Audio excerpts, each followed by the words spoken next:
யாழ்ப்பாணத்திலிருந்து கீழ்மேல நோக்கி ஒரு பேருந்து பயணம். நாங்கள் இந்த பஸ்ஸில் தான் போக போகிறோம். இதுக்கு முதல்ல ஒரு பஸ் ஒன்று.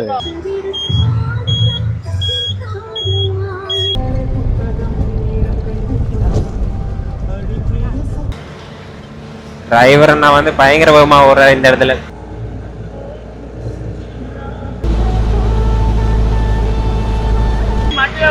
பலமையா நான் யாழ்ப்பாணத்தில் இருந்து ஒரு பேருந்து பயணம் செய்ய போறேன்.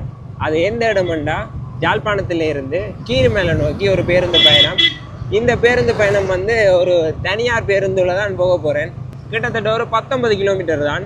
இந்த உள்ளூர் பேருந்து பயணம் வந்து எப்படி இருக்குமென்னு இந்த காணொலியில பார்க்க போறீங்க.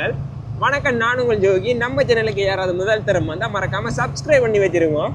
பைக் வந்து ஓடுறது முன்னுக்கு எங்க நண்பன் விவேக் வந்து ரம்போடையில இருந்து வந்திருக்கிறார். ஒரு 4-5 நாளைக்கு முன்னாடியே வந்துட்டாரால். இப்போ அவர் வந்து வேற இடத்த போறார். அப்படியே அவரை விட்டுட்டு நான் அப்படியே பஸ்ஸில் ஏறி அப்படியே கீழ்மேல நோக்கி பயணம் செய்ய போறேன். இந்த பயணத்தை தொடர்ச்சியாக பாருங்க. எங்களுடைய சேனலுக்கு முதல் தரம் யாராச்சும் வந்தால் மறக்காம சப்ஸ்கிரைப் பண்ணுவோம். அப்படியே தொடர்ச்சியாக நாங்கள் போவோம். ஒரு 4 கிலோமீட்டர் என்ன இருக்குது நாங்கள் யாழ்ப்பாணம் போகிறதுக்கு. அப்படியே போகிற வழியிலே இன்ட்ரோ வீடியோ எடுத்துடலாமன்ட்டு அப்படியே எடுத்துட்டு போய் கொண்டிருக்கிறேன். முக்கியமாக இந்த யாழ்ப்பாணத்திலிருந்து பேருந்து பயணம் செய்கிறது வந்து எனக்கு பிடிக்கும். யாழ்ப்பாணத்திலிருந்து ஒவ்வொரு இடத்துக்கு போகிறத வந்து பேருந்து பயணமாக ஒரு காணொலி எடுத்து பதிவிடணும் மட்டும் விருப்பம் இருக்குது. இந்த காணொலி வந்து அப்படி பதிவிடலாமோன்னு சொல்லி உங்களுடைய கருத்தை தெரிவிங்க.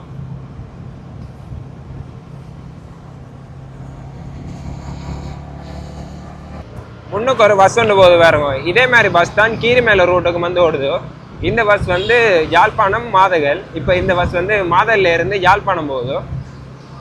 30 ஸ்ரீ எண்ணு இருக்கு பாருங்க. நாங்கள் பிறக்கிறதுக்கு முன்னுக்கே இந்த பஸ் எல்லாம் வந்துட்டுது. அப்போலேருந்து இப்போ வரைக்கும் இந்த பஸ் வந்து யாழ்ப்பாணத்துக்கு பாவனையில் தான் இருக்கு.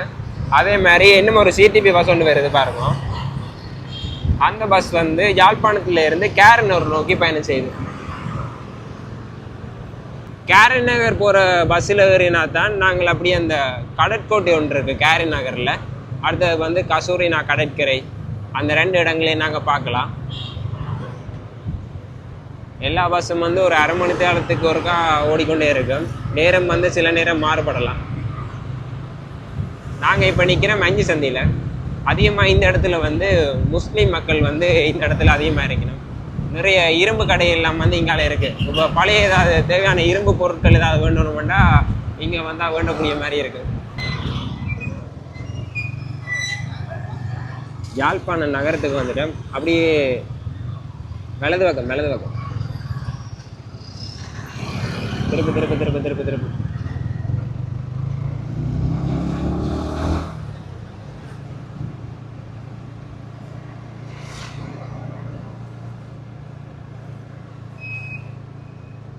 யாழ்ப்பாணம் கஸ்தூரியார் வீதியில் நிற்கிறோம். நாங்கள் பேருந்து பயணம் மேற்கொள்ள தான் வந்தது. ஆனால் எங்கள் விவேக் ஒரு வேலை விஷயமா எங்களை சுற்றி தெரிய வைக்கிறார். அப்படியே அந்த வேலையெல்லாம் முடிஞ்சோடனே நாங்கள் அப்படியே பஸ்ஸில் வந்து ஏறிடுவோம். ஒரு 20 நிமிஷமாக யாழ்ப்பாணம் இந்த நகரத்தையே சுற்றி நிற்கிறோம்.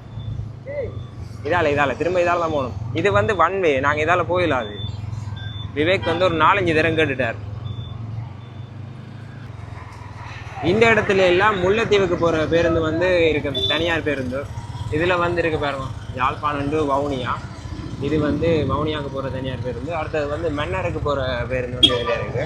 தூர இடத்துக்கு போகிற பேருந்து வந்து இந்த இடத்துல நிப்பாட்டி வச்சுருக்கணும். இது வந்து குறிக்கட்டுவான் யாழ்ப்பாணம். அடுத்தது இது வந்து அந்த பஸ்ஸில் நாங்கள் போவோம். அடுத்தது இது வந்து மாதகல். இது கேரை நகர். இதில் இருக்கிற பேருந்து வந்து பருத்துறை. இந்த லைன் ஃபுல்லாகவே பழக்கடைகளை நாங்கள் பார்க்கலாம். இந்த இடத்துல நிற்கிற பேருந்து எல்லாம் வந்து அப்படி அந்த காக்கதீவு வெளியே இருக்குதானே, அந்த பாதையால் போய் அராலியூடாக போய் சித்தங்கனிக்கு போகும். Okay bye. விவேக்கை வந்து விட்டாச்சு. அப்படி நாங்கள் பேருந்தில் ஏறுவோம். இதில் பாருங்க, பேருந்து வந்து அடிக்கடி வந்து போய்கொண்டே இருக்கும். அதனால் நாங்கள் அங்கால போய் பார்க்கணும். எங்கள் ஊருக்கு போகிற பேருந்து இருக்குது, அதில் போனால் நாங்கள் போகலாது. நாங்கள் இந்த பஸ்ஸில் தான் போக போகிறோம். இதுக்கு முதல்ல ஒரு பஸ் ஒன்று, அந்த பஸ் வந்து போட்டுதோம். இது வந்து ஒரு 10 நிமிஷத்துக்கு பிறகு வந்து இதை எடுக்கிறோம். அப்படியே இதில் வந்து இடத்தை பிடிச்சிட்டு நாங்கள் அப்படியே முன்னுக்கு பேக் ஆல்ரெடி வச்சுட்டேன். இந்த பஸ்ஸில் இருக்கிற சீட் வந்து இப்படி தான் இருக்குது. நாங்கள் முன்னுக்கு வந்தாச்சு. அது வந்து வழியாக வியூ பார்த்துட்டு போகலாம்ன்றதால முன்னுக்கு வந்தது. இந்த பஸ்ஸில் எல்லாம் நாங்கள் சீட் பிடிக்கணுமெண்டா இந்த பஸ் வந்து கொண்டு வந்து நிப்பாட்டுறதுக்கு ஒரு 20 நிமிஷத்துக்கு முன்னாடி வந்து இருந்துருவோம். முன்னாடி வந்து சீட் வந்துருக்காங்க. இப்போ ஒரு இன்னும் கொஞ்சம் நேரத்தில் பாருங்க இவ்வளோ க்ரௌட் வந்து இந்த பஸ்ஸுக்கு வந்துருக்க மாட்டேன். வெயிலெலாம் கொஞ்சம் அதிகமாக இருக்குது. யாழ்ப்பாணத்துலேருந்து கேரள நகர் போகிற பேருந்துல எல்லாம் வந்து புக்ஸ் எல்லாமே இருக்கும், பாட்டெல்லாம் முடியும். இந்த பஸ்ஸில் வந்து புக்ஸ் வந்து இல்லை. அதனால் வந்து வடிவாக இந்த இடங்களை நாங்கள் பார்த்துட்டு போகலாம். சில இடத்துல வந்து சவுண்டை வந்து பயங்கரமாக கூட்டி போட்டிருக்கலாம். அவைக்கு நாங்கள் சொல்லவும் மேலாது. சிலது சொன்னால் வந்து அவையில் வந்து குறைச்சி போடலாம். சில பேர் அவைகளுக்கு இந்த மாதிரி சவுண்டெல்லாம் கூட்டி பாட்டை போட்டு போகலாம்.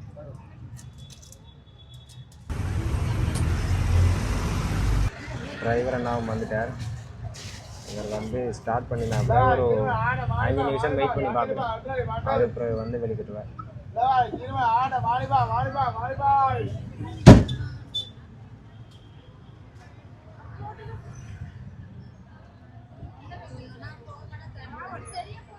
இன்னைக்கு சீட்டில் பாருங்க இப்போ வந்து ஃபுல்லாகிட்டு பஸ் வந்து போய்க்கு வந்து இன்னும் கொஞ்சம் பேர் வந்து ஏறிடுவீங்கன்னா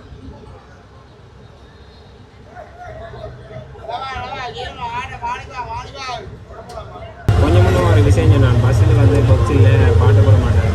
ஆனால் பஸ்ஸை வந்து ஸ்டார்ட் பண்ண பிறகு பாட்டு வந்து போட்டுட்டேன்.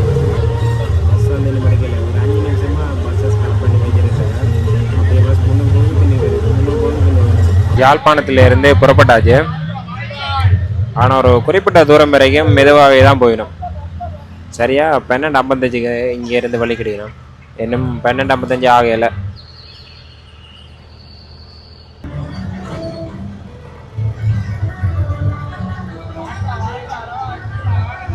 யாழ்ப்பாண நகரத்தில் முக்கியமாக நிறைய புலம்பெயர்ந்த தமிழாக்களை வந்து இப்போ பார்க்கக்கூடிய மாதிரி இருக்குது.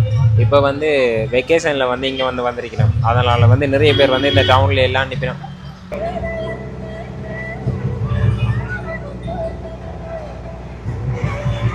பேருந்து 12:55 சரியாக புறப்பட்டுருக்கு. நாங்கள் எத்தனை மணிக்கு போகிறோம்னு அதையும் பார்ப்போம்.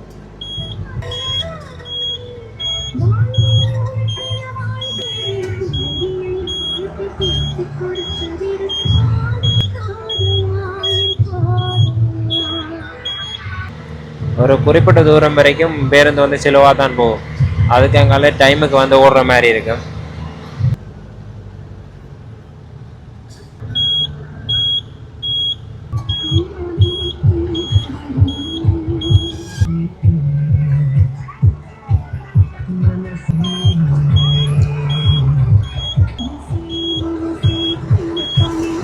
நாங்கள் போகிற இந்த பேருந்து ரூட் வந்து எப்படின்னா ஆனக்கோட்டை, அடுத்து வந்து மானிப்பாய், சண்டிலிப்பாயிலேருந்து அடுத்த பண்டத்திருப்புக்கு போய் இப்போ இந்த அப்படியே கீரிமலைக்கு போகும்.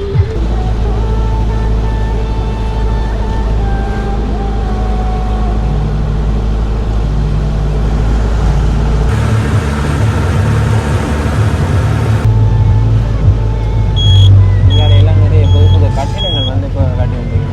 இங்கேயும் ஒரு கட்டிடம் வந்து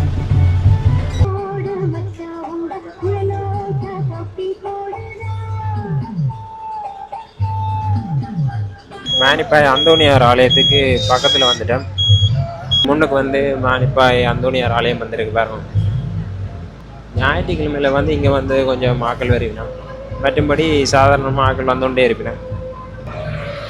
டிரைவர்னா நல்ல பாட்டு போட்டுட்டு ஓடிக்கொண்டிருக்கிறார்.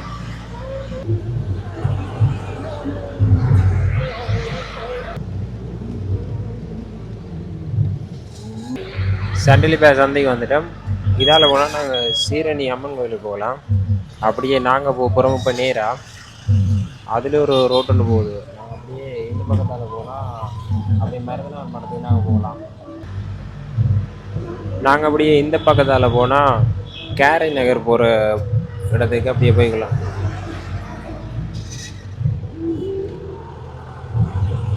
நாங்கள் இப்போ நிற்கிற இடம் சண்டிலிப்பாய் வீதி. இதால் அடுத்தது வந்து பண்டத்திருப்பு வரும். டிக்கெட் வந்து எடுத்து நாங்கள் யாழ்ப்பாணத்திலேருந்து கீரிமலைக்கு ஒரு 150 ரூபா வந்து டிக்கெட் வந்து வேண்டினவர். முன்னுக்கு வந்து சண்டிலிப்பாய் இந்து கல்லூரி இருக்குது. சரியாக சண்டிலிப்பாயிலேருந்து இந்த இடத்த தாண்டும் வரைக்கும் டிரைவர் அண்ணா நல்ல செலவாக தான் போகிறார். இதுக்கு எங்கால வேகமாக எடுக்கிறார்.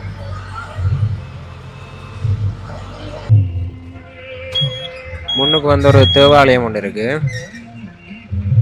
போகிற வழியில் நிறைய ஆலயங்கள், தேவாலயத்தை நாங்கள் பார்த்து கொண்டு போகலாம். இந்த இடம் தொட்டிலடி சந்தின்னு சொல்லுவேன். அப்படி இந்த கார் விடுற பக்கத்தால் நாங்கள் அப்படி நேராக போனால் சுண்ணாகத்துக்கு போகலாம். இதில் இருந்து ஒரு இடது பக்கமாக ரோட் ஒன்று போகும், இந்த பக்கம். அதால் போனால் சாங்கானைக்கு போகலாம். நாங்கள் போகிறோம் இந்த ரோட்டால். இதிலேருந்து அப்படியே வலது பக்கத்தாலேயே நாங்கள் கீரிமலைக்கு போகலாம். ஆனால் பேருந்து இந்த ரூட் வந்து இப்படி தான் இருக்கும். இப்படியே நேராக போய் பண்டத்திருப்புக்கு போய் தான் அப்படியே போகும். அது என்ன விஷயம்னா, இந்த ஆட்டோ வந்து எலக்ட்ரிக் ஆட்டோ. இது வந்து பெட்ரோலில் ஓடுறதில்லை. பண்டத்தரிப்பு நகரத்துக்கு நாங்கள் வந்துட்டோம். அந்த பக்கம் தான் அப்படியே சந்தை இருக்குது. பண்டத்தரிப்பு சந்தை இருக்குது. மரக்கறி சந்தையும் மீன் சந்தையும் வந்து ஒரே இடத்துல தான் இருக்குது, பக்கத்தில்.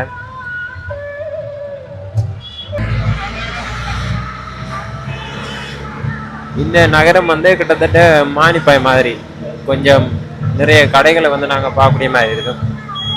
மாதைகளுக்கு இந்த இடத்துல இருந்து 3.4 கிலோமீட்டர். அந்த ரவுண்டை போட்டுலேருந்து நாங்கள் வலது பக்கம் திரும்பி போக வரோம். பண்டத்தரிப்பு பெண்கள் பாடசாலை.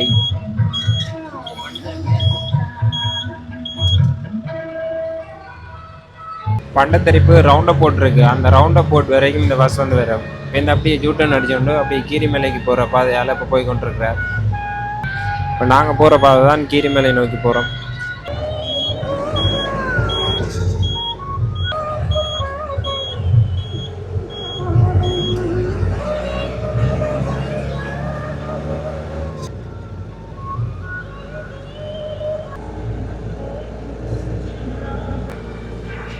நாங்கள் இதால் போனால் தெல்லிப்பளை போகலாம். அப்படியே இந்த இது வந்து அப்படியே இளவாலைக்கு போய் இளவாலையில் உள்ளுக்கு வந்து இந்த பஸ் வந்து போகும். உள்ளுக்கு ஒரு குறிப்பிட்ட இடத்துக்கு வந்து இந்த பஸ் போகும். அதுக்கு பிறகு தான் அப்படியே நேராக போய் அப்படியே வலது பக்கம் திரும்பவும் நாங்கள் கீரிமலைக்கு போகிறதுக்கு. போகிற வழியில் சில இடங்களில் பாருங்க, வீடுகள் வந்து முதல் கட்டி இப்போ வந்து பாவனை இல்லாமல் அப்படியே வறுமையாகவே வீடுகள் சிலது இருக்குது. ஒரு சில வீடுகள். டிரைவர் அண்ணா வந்து பயங்கர வேகமாக ஓடுறாரு. இந்த இடத்துல ஒரு 70க்கு மேலே வேகம் பெறும்.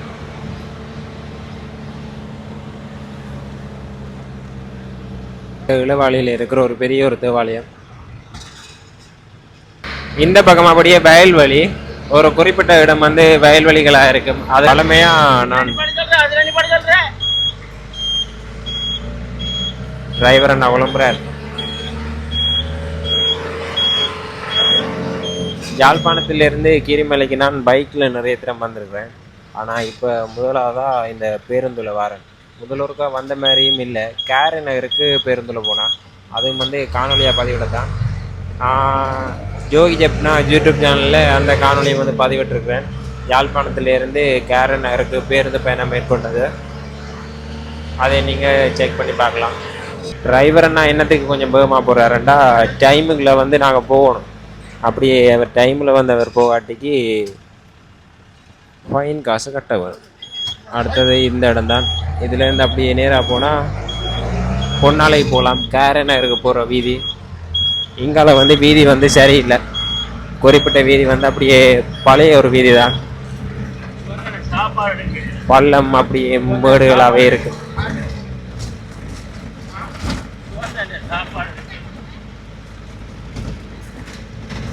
பைக்கில் இல்லாமல் வந்தால் பார்ட்ஸ் எல்லாம் கையில் கொண்டு வேண்டி வந்து அப்படி தான் இந்த ரோட் வந்து இருக்கு. அப்படி அங்கால வந்து கடற்கரை. இங்கே வந்து கடை இருக்கு. ஒரு 2-3 கடை தான் இருக்கு. நான் முதல்ல வந்தது அப்போ ஒரு கடையை தேடி ஒரு 20 நிமிஷத்துக்கு மேலே தெரிஞ்சிடான். இந்த இடத்துல இருந்து பார்த்தா கீரிமலையில் நவுலேஸ்வரர் ஆலயத்தின் கோபுரம் வந்து தெரியுது பாருங்க. நாங்கள் முன்னுக்கு போய் பார்ப்போம். இதால் போனால் கேணிக்கு போகலாம். முன்னுக்கு தான் டிப்போ வந்திருக்கு.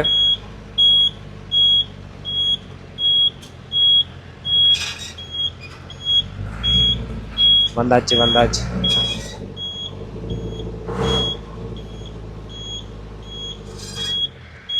யாழ்ப்பாணத்திலேருந்து கீரிமலைக்கு வந்து அதிகமாக இப்படியான மினி பஸ் தான் ஓடினோம்.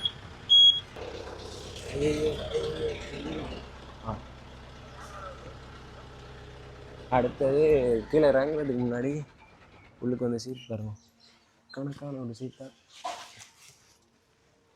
நாங்கள் அப்படியே கோயிலையும் பார்த்துட்டு அப்படி இந்த கேணியையும் பார்த்துட்டு திருப்ப நாங்கள் பஸ் எடுத்துகிட்டு வீட்டுக்கு போயிடுவோம். நாங்கள் வந்த பஸ் இது தான், அதாலேயும் போகலாம். அப்படி பஸ் இருக்கா ரவுண்ட் அடிச்சு பார்ப்போம் பஸ் எப்படி இருக்குது. முக்கியமாக இங்கே இருக்கிற பஸ் எல்லாம் வந்து அதே மாதிரி தானே இருக்குது பாருங்க. நிறைய பஸ் வந்து இப்படி தான் வச்சுருக்கணும். கேர்நகர் பஸ் வந்து கொஞ்சம் பெருசு. நிறைய பஸ் வந்து கீரிமலையிலேருந்து யாழ்ப்பாணம் வந்து போகுது. முன்னுக்கு வந்து அந்த ஆலயம் இருக்குது, கீரிமலை நவலேஸ்வரர் ஆலயம். நேரம் சரியாக 1:57. ஒரு மணித்தியாலத்துக்கு உள்ளுக்கே வந்து பேருந்தை வந்து கொண்டு திட்டினோம். அதே விட கொஞ்சம் லேட்டாக வந்தால் என்ன பிரச்சனைண்டா ஃபைன் வந்து கட்ட வேண்டி வரும். ஒரு நிமிஷம் 2 நிமிஷம் இருந்துன்னா 50 ரூபாய் 100 ரூபாய் அப்படி எதாவது வரும். சரியான தெரியல.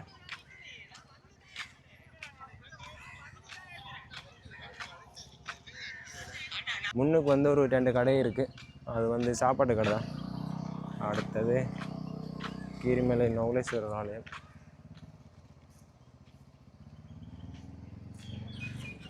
ஆலயம் முன்னுக்கு வந்து நாங்கள் காணொலி எடுக்கலாது, அதனால் வெளியிலே நின்று ஆலயத்தை நாங்கள் பார்த்துருப்போம். உள்ளுக்கு போகல.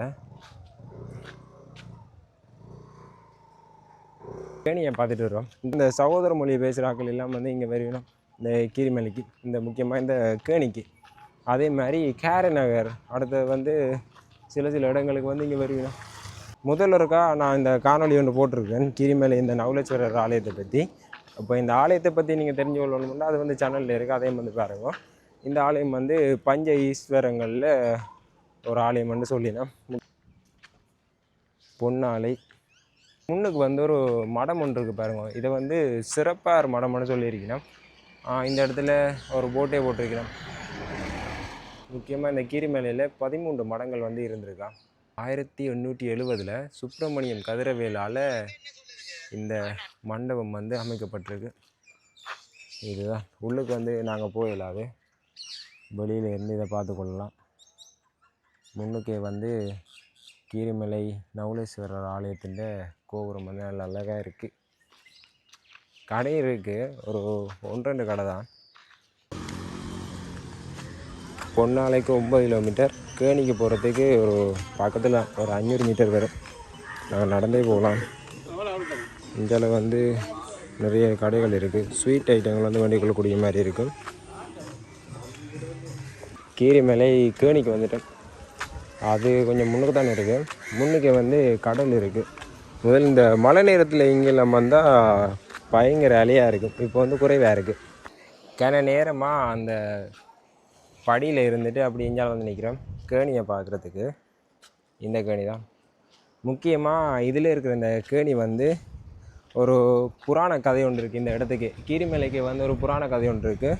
இங்கே ஒரு முனிவர், ஒரு ஆள் நகுல முனிவர் என்ற ஒரு ஆள் ஒரு காலத்தில் கீரி முகத்தோடு வந்து இருந்தவரா. அவர்கிட்ட அந்த சாபம் வந்து தீர்றதுக்கு வந்து இந்த இடத்துல வந்து தவம் இருந்து இந்த கீரிமலையில் இருக்கிற இந்த கேணியில் வந்து நீராடி சிவனை வந்து வழிபட்டு அவர்கிட்ட அந்த சாபத்தை வந்து நீக்கியதாக வந்து புராண கதையில் வந்து சொல்லினோம். அந்த ஒரு வரலாறை கொண்ட ஒரு ஆலயம் தான் இந்த கீரிமலை நவலேஸ்வரர் ஆலயம்.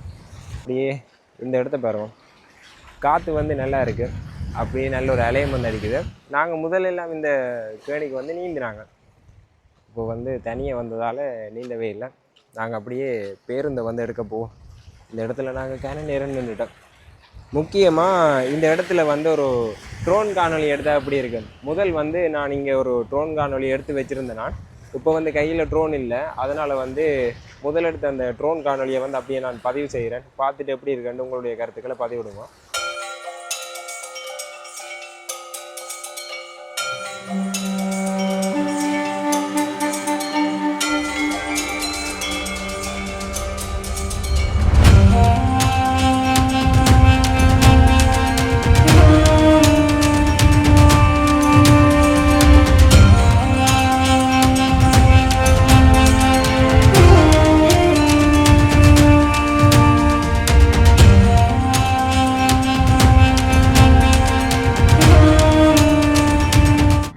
இதே நாங்கள் சிவராத்திரிக்கு வந்திருந்தா இந்த இடத்தையெல்லாம் பார்க்கவே இல்லாது. இப்படி எல்லாம் இந்த ரோட்லேயே வந்து பயங்கரமான ஆட்கள் வந்து நிற்பின நிறைய பேர். இந்த ரோட் நடுவில் வந்து ஒரு பெரிய ஒரு ஸ்டேடியம் போட்டு இசை நிகழ்ச்சியெல்லாம் நடக்கும். இப்போ வந்து இந்த ரோட்டே வந்து வெறிச்சொடி போயிருக்கு. நாங்கள் அப்போத போன பஸ் இல்லை, இது வேறு ஒரு பஸ். இந்த பஸ்ஸில் தான் போக போகிறோம். இந்த முறை தென்னைக்கு வந்து சீட் இருக்கும்.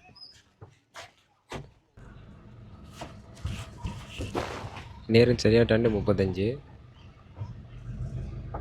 பஸ் புறப்பட்டுட்டு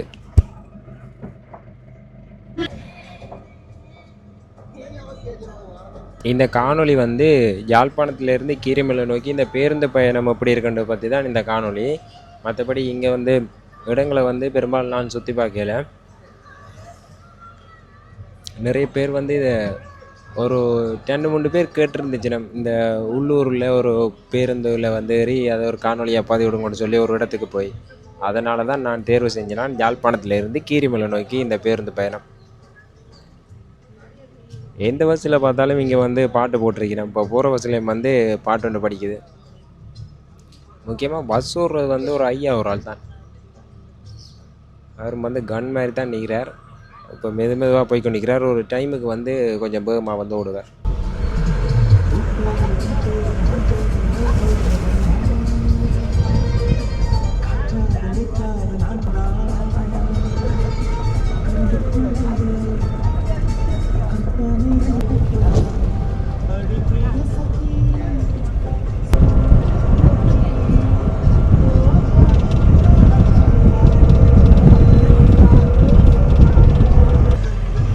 ஐயா வாகனம் ஓடுறப்போ இது பாருங்க, பல பேரோட அனுபவத்தில் வாகனம் ஓடிக்கிட்டுருக்கேன். ஓடுறதை பார்த்தா நல்லா இருக்கு.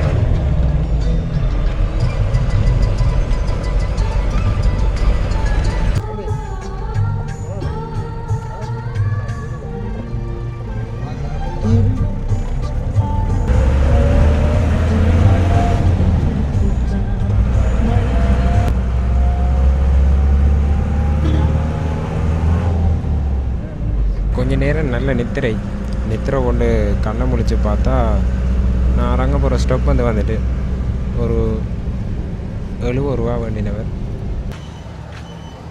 நாங்கள் போன பாதையாலே வந்தாச்சு. பஸ் எங்களை ரக்கிட்டுது. பேருந்து வெறும் வரைக்கும் ஒரு இடத்துலையே இருக்கிறோம். ஒரு 20 நிமிஷமாக இருக்கிறோம், காணவே இல்லை. இப்போ வந்து ஒரு 3:30 ஆகுது. சண்டிலிப்பா சந்தையில் நிற்கிறேன். இந்த காணொலியை வந்து நான் இதோடையே நிறைவு செய்கிறேன். இப்போ பஸ் எத்தனை மணி வரும்னு தெரியாது, ஃபோனில் வேறு சார்ஜில் ஆஃப் ஆக போதும். இந்த பேருந்து பயண காணொலி வந்து எப்படி இருந்தேன்னு மறக்காமல் உங்களுடைய கருத்தை தெரிவிங்க. யாழ்ப்பாணத்திலிருந்து வேறு எந்த இடத்துக்கு பேருந்து பயணம் மேற்கொள்ளலாம்னு அதையும் பதிவிடுங்க. வேறொரு காணொலியில் சந்திப்போம். நன்றி.